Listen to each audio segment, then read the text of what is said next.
15 000 personnes sont atteintes de la maladie d'Alzheimer ou d'une maladie apparentée au Québec. Au Canada, 72 % des personnes atteintes sont des femmes. Après 65 ans, le risque d'être frappé par la maladie d'Alzheimer double tous les 5 ans. L'Alzheimer est une maladie mortelle et il n'existe toujours pas de traitement ou de remède pour éliminer la maladie. Jetons donc ensemble un regard sur l'Alzheimer.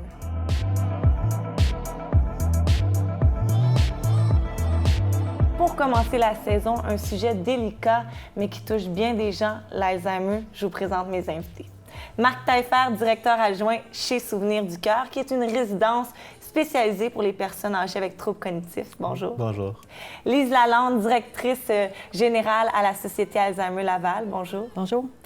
Et Marie-Josée Lanneville, qui a été proche aidante pour ta mère qui était atteinte de l'Alzheimer. Bonjour. Bonjour.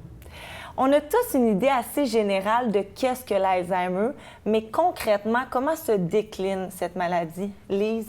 C'est une maladie dégénérescence du cerveau, mais qui a beaucoup d'impact sur, bien sûr, les facultés de la mémoire, sur le jugement, donc la pensée, et éventuellement sur tout le fonctionnement là, au quotidien. Marc, aurais-tu quelque chose à ajouter? Un peu dans le même sens que Lise, effectivement, c'est une maladie neurodégénérative qui affecte toutes les facultés du cerveau, qui nous empêche, en fait, d'avoir une mémoire, on peut dire, de type normal, une perte de mémoire qui s'accentue de plus en plus rapidement. Marie-Josée, quels étaient brièvement les symptômes de ta maman? Bien, il y en avait plusieurs, dont un qui m'avait touchée. C'était que ma mère savait depuis longtemps plier des débarbouillettes et que là, un oubli total devant moi, elle ne savait plus comment. Ça faisait 50 ans qu'elle pliait de la même façon. Et ça, c'est un des symptômes, mais il y en avait quand même plusieurs là, au fur et à mesure de la maladie. Et je sais qu'il y a 4 stades dans la maladie d'Alzheimer. Pouvez-vous nous expliquer les stades, Marc? En fait, c'est sûr qu'on va partir d'un stade qui est de plus en plus léger à de plus en plus lourd. L'évolution de la maladie va faire en sorte que, tôt ou tard, on va se rendre jusqu'au dernier stade de la maladie. Il n'y a pas une personne qui va le vivre de la même façon. C'est tous des humains, l'un différent l'un de l'autre. Alors, oui, il va y avoir plusieurs stades d'évolution de la maladie. Et même si on émettrait des niveaux de stade à une personne spécifique, elle peut chevaucher quelques niveaux aussi. Alors, ça devient quand même assez complexe de pouvoir diagnostiquer vraiment exactement quel niveau que la personne est. Les médecins sont aptes à effectuer cette tâche-là. Donc, c'est pas comme stade 1, tel et tel symptôme, stade 2, tel et tel symptôme. Oui. C'est pas catégorique comme ça, ou oui? Oui, effectivement, mais... Oui, Lise? Mais en fait, il y a 7 stades à la maladie d'Alzheimer, mais c'est que dans les 3 premiers, ça n'affecte pas vraiment le fonctionnement au quotidien. Alors, on se dit que c'est comme presque pas de symptômes. À partir du 3e stade, on peut commencer à avoir un diagnostic à cause des tests. Aux 2 premiers stades, on ne peut pas faire de test. Il n'y a rien qui ressortirait. Mais à partir du stade 4, là, on commence à parler de difficultés dans le fonctionnement. Fait que pour donner un petit peu de précision, mettons, c'est comme au stade 4, la personne peut conduire encore sa voiture, mais doit être accompagnée parce qu'elle pourrait se tromper peut-être en faisant son chemin, son trajet habituel. Au stade 5, la personne n'est plus capable, mettons, au quotidien de dire « je vais choisir mes vêtements ». Elle peut encore faire des petites marches à pied sur un trajet qu'elle connaît. Fait que si elle est habituée de faire le petit tour du bloc, elle va le faire encore. Là, au stade 6, vraiment, la personne a besoin d'aide dans toutes les activités du quotidien, comme les activités d'hygiène, s'habiller. Mais ils peuvent encore quand même converser avec les gens. Mais rendu au stade 7, là, vraiment, on parle de maladie en phase terminale. La personne ne peut plus avaler, n'est plus capable de marcher. Là, on parle vraiment du déclin de la fin. Donc, si je comprends bien, quelqu'un qui est diagnostiqué stade 4 va tôt ou tard se rendre au stade 7. On ne peut pas rester au stade 4, par exemple. Non. À date, il n'y a rien pour arrêter la maladie. C'est une maladie qui va progresser jusqu'à ce que la mort Donc, c'est une maladie évolutive. Exactement. Marie-Josée, j'imagine que tu as vu l'évolution des symptômes. Oui. Ça a commencé avec la serviette, puis ça s'est rendu jusque... Ce qui est arrivé, c'est que durant tout son stade, toute la durée de la maladie, la mémoire a fait défaut. Ça commence doucement, mais en dernier, elle ne se rappelait plus comment avaler tout ça, c'est... Ouais. Puis c'est sûr aussi de plus me reconnaître, c'est tous des points. Dans la majorité du temps, nos grands-parents ont tous parfois des petits blancs de mémoire. C'est normal, avec le temps, les fonctions cognitives diminuent.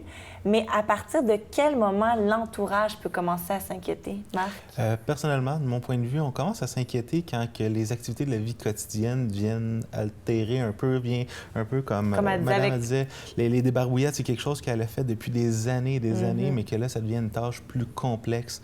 Souvent, quand on rencontre des familles au centre, les histoires qui me comptent, c'est, bon, mon parent prend sa marche à tous les matins depuis 20 ans dans le même quartier, mais commence à oublier le nom de la rue de où il habitait, commence à penser que les gens ont volé des choses, mais en réalité, c'est peut-être eux qui les ont cachées. Donc, à ce niveau-là, je pense qu'on peut commencer à se poser la question, est-ce que je peux aller passer un test pour voir si effectivement on a l'Alzheimer ou non? Puis je trouve ça drôle que tu parles de voler des choses parce que la grand-mère d'une de mes amies avait l'Alzheimer, elle faisait ça, voler des choses. Ça semble être un des symptômes. Pourquoi ils volent les objets ou cachent les objets? Des fois, pour eux, c'est pas nécessairement de le voler, c'est qu'ils se promènent puis ils voient un objet qui est attirant pour eux, qui ne savent pas nécessairement qu'est-ce que l'objet fait là, donc je vais le prendre.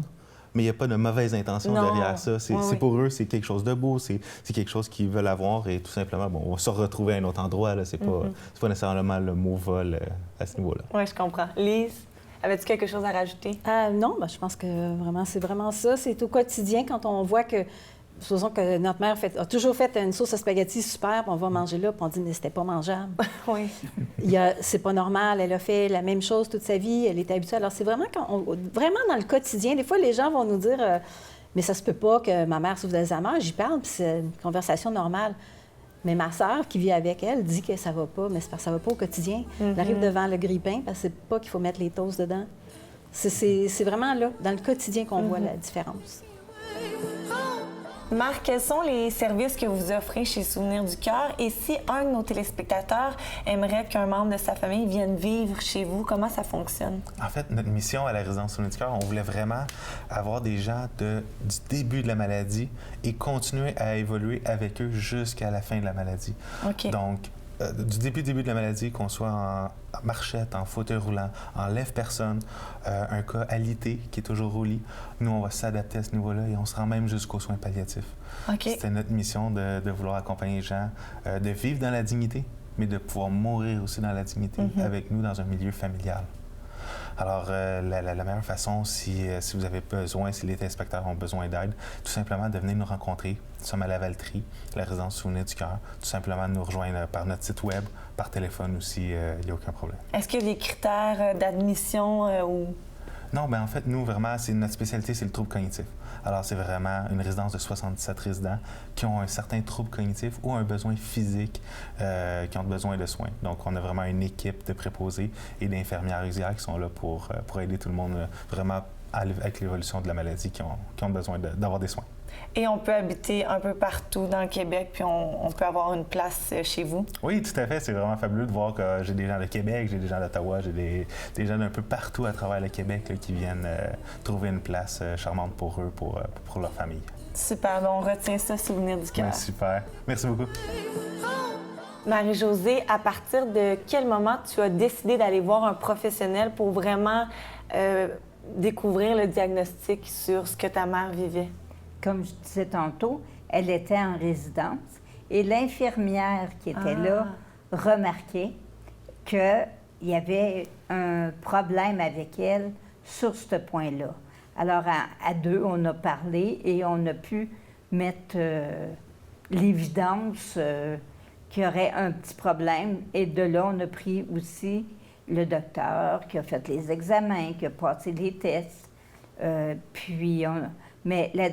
Pour diagnostiquer, c'est quand même assez long. OK. Ça peut prendre combien de temps, Lise? Bien, ça dépend toujours du médecin avec qui on fait affaire, mais seulement il y a des tests quand même assez rapides là, pour savoir si vraiment il y a un problème cognitif. C'est ça, oui. Les recherches sur l'Alzheimer sont en constante évolution, mais je serais quand même curieuse de savoir, jusqu'à présent, quels sont les facteurs qui augmentent le risque de développer l'Alzheimer, Marc? En fait, c'est sûr que notre hygiène de vie, notre santé, notre alimentation, notre activité physique, c'est tous des choses qui pourraient améliorer notre situation, du moins ralentir la progression de la maladie, prévenir la maladie aussi. Mais effectivement, comme vous dites, il y a de la médication pour la ralentir, mais il n'y a pas de solution miracle non plus, malheureusement. Puis, tu sais, par exemple, bon, fumer la cigarette, on le sait que ça, c'est mauvais, puis ça peut augmenter le risque d'avoir un cancer. Dans le cas de l'Alzheimer, est-ce qu'il y a quelque chose de précis comme ça qui a été découvert? L'hypertension qui est non traitée, c'est un facteur de risque. Le cholestérol élevé, c'est un facteur de risque. Le diabète aussi. Bien sûr, les accidents cérébraux, les gens qui jouent au hockey, on en parle beaucoup, les commotions cérébrales.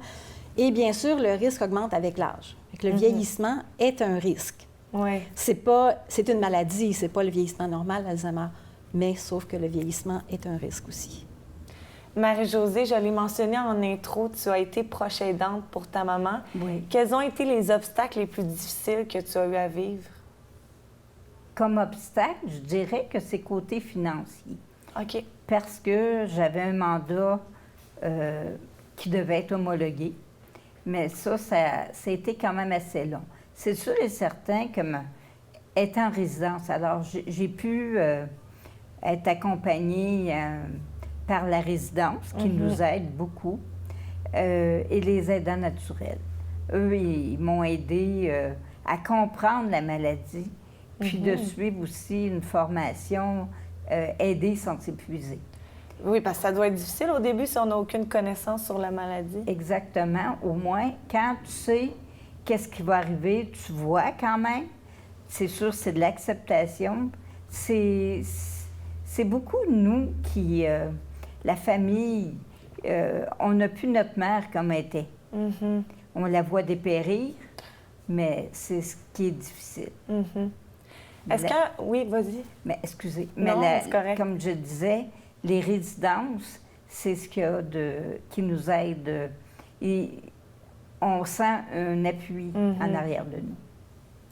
Est-ce qu'à un certain stade, un membre de la famille doit accepter qu'il ne peut plus s'occuper de la personne malade? Malheureusement, personnellement, de mon point de vue, je crois que oui. Beaucoup de gens que je rencontre en résidence, l'élastique, elle est étirée. Oui. Elle est cassée et elle est recollée. Donc, le monde vient, sont épuisés, sont au bout du rouleau et demandent de l'aide. Donc, oui, la résidence peut être une alternative pour eux pour leur donner un coup de main. Mais il n'y aurait pas comme un stade précis qu'on pourrait dire, là, à ce moment-là, la famille doit accepter qu'elle ne peut plus subvenir aux besoins de la personne. Chaque personne, je crois, a son niveau d'acceptation de la maladie, mais il faut penser aussi à soi et non tout le temps à l'autre personne. C'est sûr que certaines personnes se sentent coupables de ne pas donner les soins jusqu'à la fin pour leur père, leur mère, qui, eux, l'ont fait au début de la vie. Mais on dit des aidants naturels. Je crois qu'il y a un certain niveau que ça ne devient plus naturel pour eux de se rendre jusqu'à ce niveau-là. Effectivement. Et je serais... Oui, avais-tu quelque chose à... Non, j'acquiesce dans le même sens. Oui. Et je serais curieuse de savoir quelles sont les activités que vous faites, par exemple, chez Souvenirs du Cœur? Une de nos activités la plus populaire, je vais dire ça comme ça, la musique. La musique, on a 3 fois semaine un musicien qui vient, 3 musiciens différents, avec un répertoire de musique de leur temps. Ma conception de la maladie d'Alzheimer, je vois vraiment comme une pelote de laine. Qu'au début de la vie, on enroule notre pelote de laine avec tous nos acquis de la vie. Et quand la maladie se déclare, on la déroule, la pelote de laine. Donc, la première acquis de notre vie, personnellement, je crois, c'est la musique. Alors, c'est vraiment beau de voir une personne qui est au dernier stade de la maladie, qui a de la difficulté à formuler des phrases, mais qui connaît toutes les paroles de la chanson « N'oublie jamais »,« La dame en bleu », etc., etc. Quand on s'occupe d'une personne comme tu t'es occupé de ta maman, parfois on s'oublie et on se néglige un peu. Comment as-tu réussi à définir tes limites pour ne pas, toi non plus, devenir malade d'épuisement? D'épuisement, hein? Parce que la plupart des gens peuvent tomber, sauf que on a la chance d'avoir des aidants naturels qui nous amènent avec des formations, dont aider sans s'épuiser, à reconnaître nos limites. c'est un groupe d'une dizaine de personnes. On se rencontre, on parle de ce qu'on ressent dedans et chaque personne nous aide, peut nous aider à comprendre puis être mieux. Outillé aussi. Outillé pour travailler, pour continuer à travailler avec la maladie. Ce que je veux dire, oui, c'est une maladie qui amène du travail un petit peu, parce que veut pas, c'est ça demande beaucoup à la de temps. maison. Oui. Parce que là, tu as le rôle de préposer, tous les rôles en même temps. Alors, c'est beaucoup de travail, mais ça va bien. Bien, félicitations. Merci. Lise, quel est le mandat de la Société Alzheimer Laval? La Société Alzheimer Laval a pour mandat d'aider et d'accompagner les personnes atteintes de maladie d'Alzheimer ou d'une maladie apparentée et bien sûr leurs proches aidants. Et quels sont les services que vous offrez? On a les services qui font vraiment tout le tour de la question. Alors, un service d'assistance téléphonique, c'est souvent comme ça que les gens arrivent chez nous, nous appellent, posent leurs questions. Après ça, on a des services de consultation privés ou en famille qu'on donne à nos bureaux ou au domicile de la personne. Alors ça, c'est un service, c'est gratuit bien sûr, et puis on va pouvoir répondre aux questions là, des gens, les préparer à ce qu'ils ont à vivre. On a des groupes de soutien pour personnes atteintes et des groupes de soutien pour les proches aidants. Pour les personnes atteintes, on a 2 groupes différents. Alors, les groupes pour les personnes de plus de 65 ans et des groupes pour les personnes de moins de 65 ans, parce qu'il y a des personnes qui sont plus jeunes, qui sont atteintes, et leurs problèmes sont différents. Des fois, il y a encore des enfants à la maison, ils devraient être sur le marché du travail. Leur vie est vraiment très différente que celle de leurs amis ou de leur famille, des gens qui ont le même âge qu'eux. Alors, on a ce service-là. On fait, bien sûr, des ateliers de formation pour les proches aidants. On a 7 formules de répit. On donne du répit chez nous, à notre résidence, à domicile. Et on fait aussi la formation professionnelle. Vous avez beaucoup de services. Beaucoup de services. Et on a parlé légèrement de l'Alzheimer précoce. C'est de quel âge à quel âge environ? Bien, écoutez, au monde, la personne qui a été diagnostiquée plus jeune, c'était 24 ans. Oh! Mais c'est très rare. Okay. Dans le coin de Trois-Rivières, il y a une famille où ils sont diagnostiqués dans la trentaine. OK. Chez nous, la personne la plus jeune avait 47 ans. OK. Et ça, c'est important aussi d'aller encore une fois rencontrer les professionnels parce que vous m'expliquez qu'avant, pardonnez-moi, les gens diagnostiquaient d'autres troubles, mais c'était un Alzheimer précoce. Avant, les médecins ne diagnostiquaient pas chez une personne plus jeune l'Alzheimer. Ils pensaient plutôt que c'était une dépression nerveuse, qu'il y avait un autre problème. Maintenant, vraiment, les médecins sont beaucoup plus à l'affût et on peut diagnostiquer une maladie cognitive, même plus jeune. Merci beaucoup. Ça fait plaisir. Lise, avec la Société Alzheimer Laval, vous vous occupez aussi d'une résidence, la maison Francisco Bellini. Quelle activité vous faites? En fait, on fait beaucoup d'activités au quotidien dans la routine normale des gens, faire leur lit, aider à mettre la table, des trucs comme ça. Il y a bien sûr la musique qui est superbe.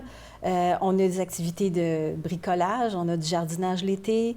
On fait aussi des rencontres Skype avec des gens d'autres résidences. On en a une, entre autres, en France, dans la région de la Champagne, où les gens atteints d'Alzheimer là-bas font des activités avec les nôtres sur Skype.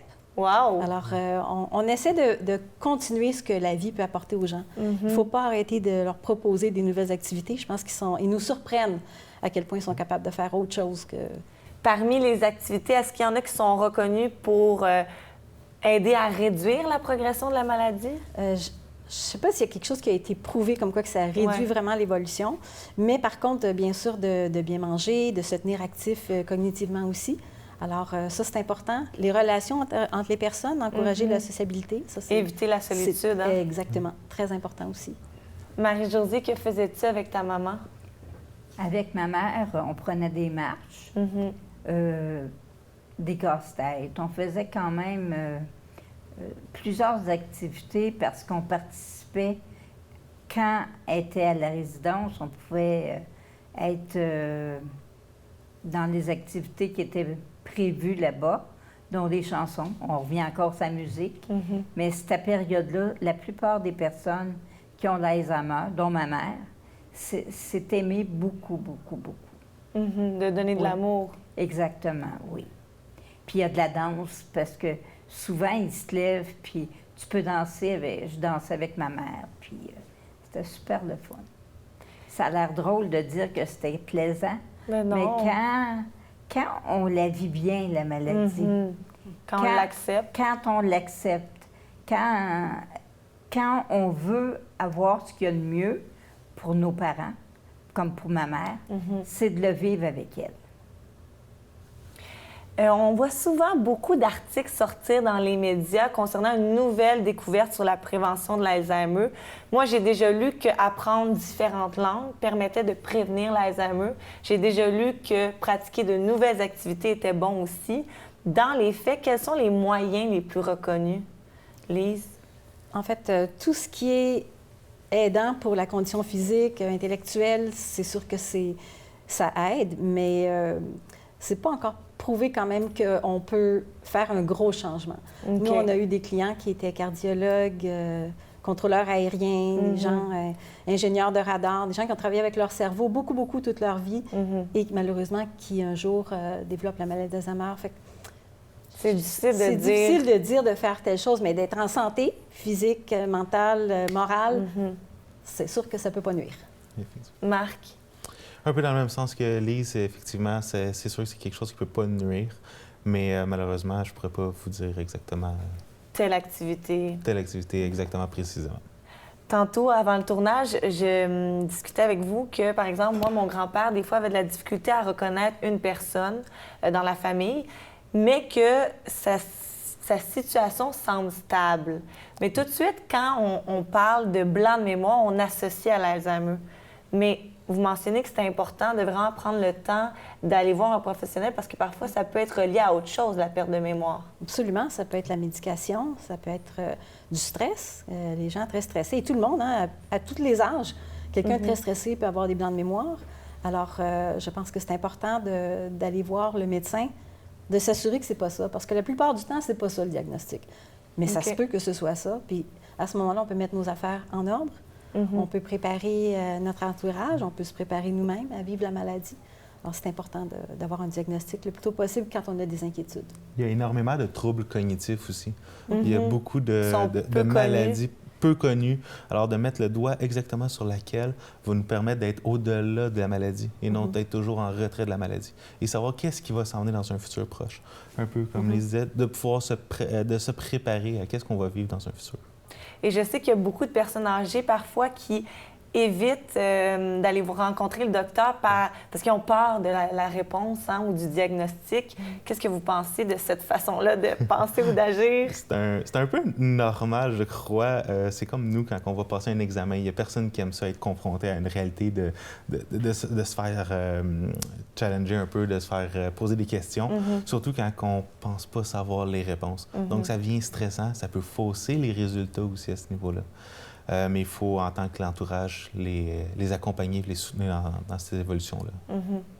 Oui, et puis souvent, quand on a peur, justement, de ce qui va se passer avec un diagnostic comme l'Alzheimer, c'est parce qu'on a peur de perdre le contrôle sur notre vie. Mais quand on est préparé, quand on le sait, bien, on peut prendre des décisions pour notre vie future.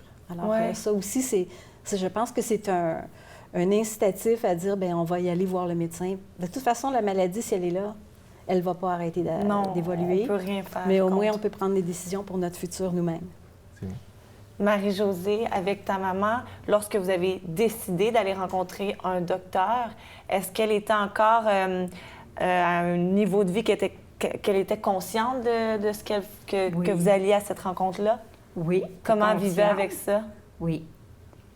Comme j'ai dit tantôt, pour moi, c'est sûr que je trouvais ça long parce qu'on voudrait avoir une réponse tout de suite. OK. Mais elle était quand même... a pu participer parce que ça demande quand même une certaine mémoire pour répondre aux questions du médecin avec des dessins, puis l'horloge, parce que c'est un test avec l'horloge qui est donné. C'est comme ça que c'est passé. Puis elle voulait vraiment avoir des réponses à ce qu'elle vivait. Oui, puis moi aussi. Oui, j'en doute pas. Pour savoir qu'est-ce qu'on fait. Bien, merci beaucoup pour toutes ces informations. La maladie touche beaucoup de personnes, donc je suis contente qu'on ait pris le temps d'en discuter, puis aussi de mieux comprendre cette maladie-là. Merci infiniment. Merci à vous. Merci. On connaît tous quelqu'un, de proche ou de loin, qui est atteint de la maladie d'Alzheimer. Et avec le vieillissement de la population, le nombre risque d'augmenter drastiquement. Mais la bonne nouvelle, c'est que les recherches progressent, la science évolue constamment, donc on peut rester optimiste face à l'avenir. Si vous êtes un proche aidant ou une proche aidante, sachez qu'il existe plusieurs organismes qui peuvent vous venir en aide.